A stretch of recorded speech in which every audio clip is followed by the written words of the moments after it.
சரி, இப்போ கேஸ் 2 வந்து பெட் வெட்டிங் அல்லது தூக்கத்தில் வந்து நீர் போகிறது, விந்து அழியிறது.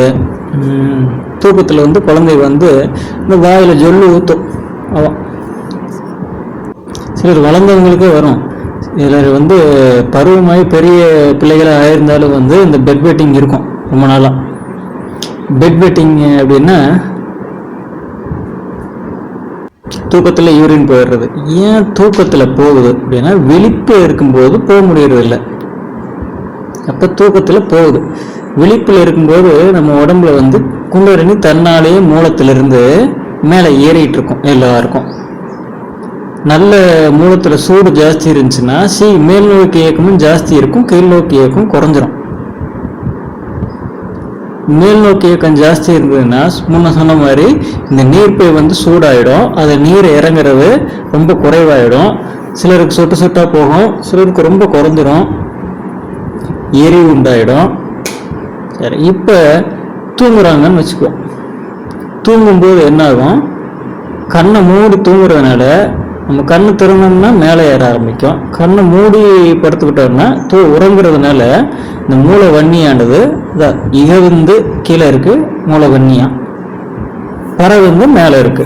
தூக்கத்துல இந்த பறவை வந்து மெல்ல மேல இருந்து கீழே இறங்க ஆரம்பிக்கும். இது இறங்க ஆரம்பிக்கும் போது என்ன ஆகுது? இந்த எதிர்த்து அபானத்தை எதிர்த்து இந்த மூளை வன்னி இருந்தது இல்லையா, சூடு, இந்த சூடான காத்து இது வந்து மேல் நோக்கி இயங்குறது குறைச்சி கீழே தங்க ஆரம்பிக்கிறதுனால மெல்ல மெல்ல மெல்ல உடம்புல கீழ் நோக்கி இயக்கங்கள்ல ஆரம்பிக்கும். எல்லாருக்குமே தூங்கி எந்திரிச்ச உடனே யூரின் போறது, மலஜலம் கழியறது, முழிச்சுட்டு இருக்கும்போது 24 மணி நேரம் முழிச்சுட்டே இருக்கோம்னா இது போறதுக்கே வந்து தோணவே தோணாது. ஆனால் தூங்கி எந்திரிச்ச உடனே டக்குன்னு அபான வாசல் திறந்துடுது எல்லாருக்கும். காரணம் இந்த மேல இருந்து கீழே இறங்க ஆரம்பிச்சிருது. கீழே இருந்து மேலே போற இந்த மேல் நோக்கி இயக்கம் வந்து தனிஞ்சு மேல இருந்து கீழே இறங்குற டவுன்வர்ட் மூமெண்ட் வந்து நமக்கு தூக்கத்துல நடக்கும். மெல்ல மெல்ல மெல்ல நடக்கும். இப்போ டவுன்வர்ட் மூமெண்ட்ல இந்த பவுல்ல என்னெல்லாம் இருந்துச்சோ அதெல்லாம் மெல்ல வந்து செட்டில் ஆகி முழிச்ச உடனே அபானத்துல வெளியில போயிடும். நீர் நல்லா எது இருந்தாலும் வெளியில போயிடும். உறக்கத்துல நமக்கு டவுன்வர்ட் மூமெண்ட் ஆகிடும். விழிப்புல வந்து எப்பவும் அப் அண்ட் மூமெண்ட்லேயே தான் இருக்கும் உடம்பு. சரி, இப்போ இவங்களுக்கு யாருக்கெல்லாம் வந்து மூளை சூடு ஜாஸ்தி இருக்கோ அவங்களுக்கெல்லாம் வந்து மேலே ஏறிக்கிட்டே இருக்கும். முழிச்சிருந்தா தூங்கும்போது மட்டும்தான் அது கீழே இறங்க ஆரம்பிக்கும். இது தூங்கும்போது மட்டும் அப்படிங்கிறது இந்த குழந்தைய வந்து தூக்கத்துக்கு போகும்போது என்ன ஆகுது? மேல இருந்து கீழே இறங்க ஆரம்பிக்குது. அப்போ இந்த எதிர்த்து நிற்கிற வாயு எல்லாம் இல்லாதனால அப்போ மட்டும் அவங்களுக்கு வந்து இந்த மலஜல வாசல் வந்து திறந்துடும். யூரின் வாசல் வந்து திறந்து அப்போ பிளாடர் வந்து ஃப்ரீ ஆகும். இது யாரோ ஒருத்தர் ஃபோர்ஸ்ஃபுல்லாக விழிச்சிருக்கும் போது அதை அடைச்சி வச்சிருக்கிற மாதிரியே இந்த மூளை சூடு வந்து அடைச்சே வச்சிருக்கோம். இது எப்போ அடங்கிட்டு மேல இருந்து கீழே இறங்க ஆரம்பிக்குதோ அப்போ வந்து அந்த வாசல் திறந்துடும்.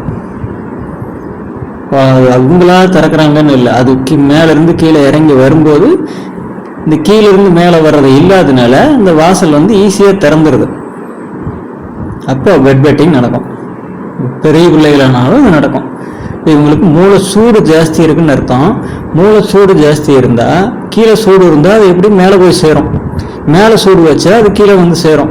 இது இயல்பு. தலையில என்ன வச்சோம்னா அது கீழே மூலத்துக்கு வரும். மூலத்துல ஒரு சூடான இடத்துல உட்காந்துக்கிட்டே இருக்கும். மூளை சூடு இருக்குன்னா இல்லை மலைக்கட்டு இருக்கு அப்படின்னா இந்த மூளை சூட்டு தலைக்கு ஏறி தலை எரியும், தலைவலி வரும், மண்டை முடியெல்லாம் கொட்டி போயிடும்.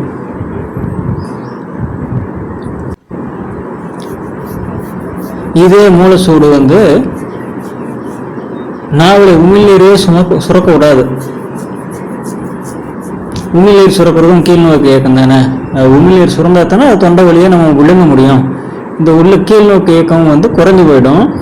குழந்தைய தூங்கும்போது இந்த மேல் நோக்கி இயக்கம் குறைஞ்சு மேல இருந்து கீழே இறங்கி வந்து உடம்பு குளிர்ச்சியாக ஆரம்பிக்கிறதுனால அப்போ அவங்களுக்கு வந்து பழையபடி இந்த மேல் தாடையில இருந்து ஈறுகள்ல இருந்து வந்து உமிழ்நீர் பழையபடி இயல்பா சுரக்க வேண்டியது சுரக்க ஆரம்பிக்கும். அது தூங்கிட்டு இருக்காங்களே விழுங்குறதுக்கு அவங்களுக்கு கான்சியஸ் இருக்காது. அது வந்து ஜூல் ஊத்துற மாதிரி அவங்களுக்கு எச்சில் வடிஞ்சுக்கிட்டே இருக்கும் தூக்கத்துல. இந்த குழந்தைய தலையணி பூரா ஈரம் பண்ணி வச்சிரும், படுத்த பாய் போட்டு பூரா ஈரம் பண்ணி வச்சிரும். இது மூளை சூட்டுக்கு அடையாளம்.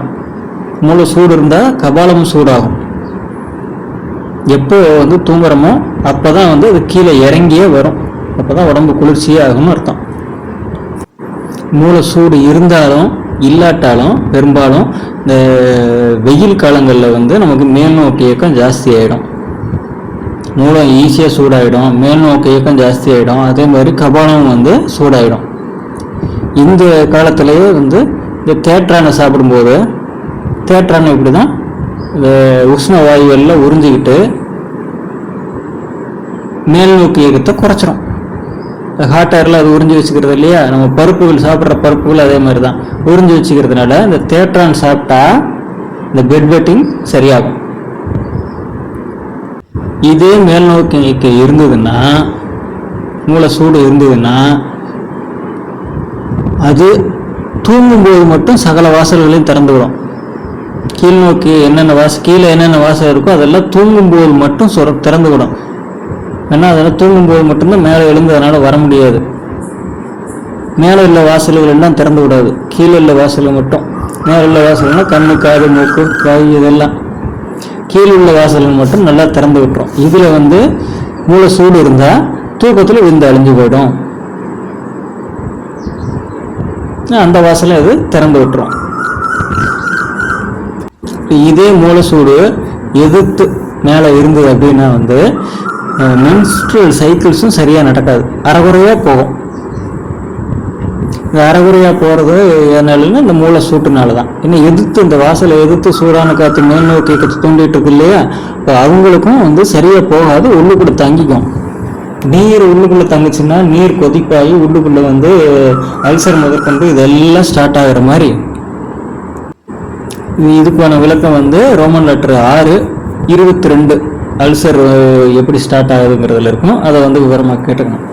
இப்படி நீர் கொதிப்பாச்சுன்னா ஒவ்வொன்றா ஆரம்பிக்கிற மாதிரி,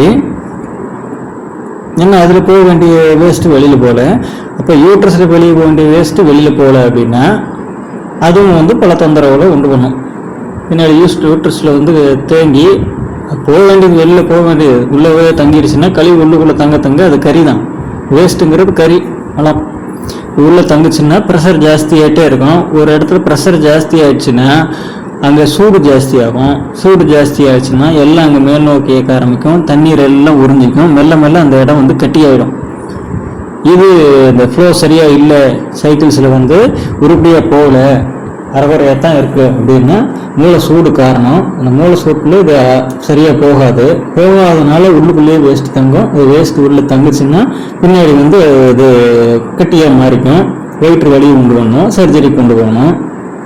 இதெல்லாம் இதுக்கு பிரச்சனை வந்து வயிற்றுல யூட்ரஸில் இல்லை, பிரச்சனை வந்து மூளை சூட்டில் தான் இருக்குது. இந்த மூளை சூட்டை நீக்கிக்கணும். இந்த தேற்றான் சாப்பிட்டோம்னா என்ன பண்ணுது, இதையும் சரி பண்ணும். இந்த மென்ஸ்ட்ரல் சைக்கிள்ஸையும் வந்து ஃப்ளோவையும் வந்து சரி பண்ணி வயிற்றை வந்து சுத்தமாக வச்சுக்கும், யூட்ரஸையும் க்ளீனாக வச்சுக்கும். இப்படி இந்த மென்ஸ்ட்ரல் சைக்கிள் நடக்கும்போது ரொம்ப வயிற்று வலி ஜாஸ்தி ஆயிடுச்சு அப்படின்னா என்ன பண்ணுவாங்க, சந்தன கட்டையை வந்து கல்லில் உரசி அதை வலிச்சு எடுத்து வயிற்றுக்கு தடவிக்குவாங்க, அந்த வயிற்று வலியை குறைக்கிறதுக்கு. அது வந்து அந்த வயிற்றில் இருக்கக்கூடிய உஷ்ணத்தை எடுத்துக்கிட்டு ஹாட் ஆகிறது எடுத்துக்கிறதுனால கீழ் நோக்கி தூண்டப்பட்டு அந்த ஃப்ளோ வந்து ப்ராப்பராக நடக்கும். இது முன்னாடி செஞ்சுட்டு இருந்தது, இப்போ செய்யறதில்ல. சில சந்தன மாத்திரையாகவே உருட்டி வச்சுக்குவாங்க, கல்லில் இழைச்சி சின்ன சின்ன உருண்டைகளாக வந்து உருட்டி வச்சுக்குவாங்க. அந்த எப்போ அந்த வயிற்று வலி ஸ்டார்ட் ஆகுதோ அதை வந்து 1-2 மாத்திரைகளை வந்து சாப்பிட்டுக்குவாங்க. இதெல்லாம் முன்னே செஞ்சுட்டு இருந்து இப்போ செய்யறதில்ல. சரி, பொதுவாக வந்து அப்போ மூளை வன்னி, அதாவது மூளை சூடு, இதனால் மேல் நோக்கி இயக்கம் தூண்டப்படும், கீழ்நோக்கு இயக்கம் குறையும். இது தூக்கம் எப்போ வருதோ, எப்போ வந்து நம்ம நல்ல டீப் ஸ்லீப் பண்ணுறோமோ அப்போ வந்து இந்த மேல் நோக்கி இயக்கம் வந்து குறைஞ்சி கீழ்நோக்கு இயக்கம் தூண்டப்பட்டு இந்த ஒவ்வொன்றா நடக்கும். இதை வந்து நம்ம வியாதிகள்னு சொல்லிக்கிறோம். அதாவது விழிப்பில் நடக்க வேண்டியது தூக்கத்தில் நடந்தால் அது வியாதின்னு சொல்லிக்கிறோம். பெட் வெட்டிங்கு, தூக்கத்தில் வந்து எச்சில் ஊத்துறது, விந்தழிவு, காதழிவு, சரியாக சைக்கிள்ஸ் நடக்காமல் இருக்கிறது, இதெல்லாம் வந்து தூக்கத்தில் நடக்கிறதுனால, விழிப்பில் நடக்க வேண்டியது ஆனால் தூக்கத்தில் நடக்குது, அதனால அது வியாதிகளாக மாறிடுது. காரணி மூளை வன்னி, தீர்வு தேற்றாங்கிற பருப்பு. இந்த பருப்பு தேற்றான் மட்டும் இல்லை, எல்லா பருப்புகளும் இந்த வேலையை செய்யும். அதனால பருப்புகளை தொடர்ந்து தின்னுட்டே இருந்தோம்னா மேல்நோக்கி இயக்கம் உடம்புல குறைஞ்சு மூளை வன்னியானது குறைஞ்சு கீழ்நோக்கி இயக்கம் ஜாஸ்தியாகி, கீழ்நோக்கி இயக்கம் அதிகமாச்சுன்னா மெல்ல நீரிழிவு ஜாஸ்தியாகும், சத்துக்கள் எல்லாம் அழிஞ்சு வீணா போயிடும். உடம்புல மேல் நோக்கி இயக்கம் இருக்கணும், இருந்தால் தான் குண்டலினி மேலே ஏறும். ஆனால் அதுவே மூளை சூடு இருக்கக்கூடாது. இந்த மூளை வன்னிக்கும் மூளை குண்டலினிக்கும் இருக்கிற வித்தியாசத்தை புரிஞ்சுக்கணும். எப்போ பருப்புகளை தின்னுட்டக்கூடாது. இது கேஸ் 2. கேஸ் 3.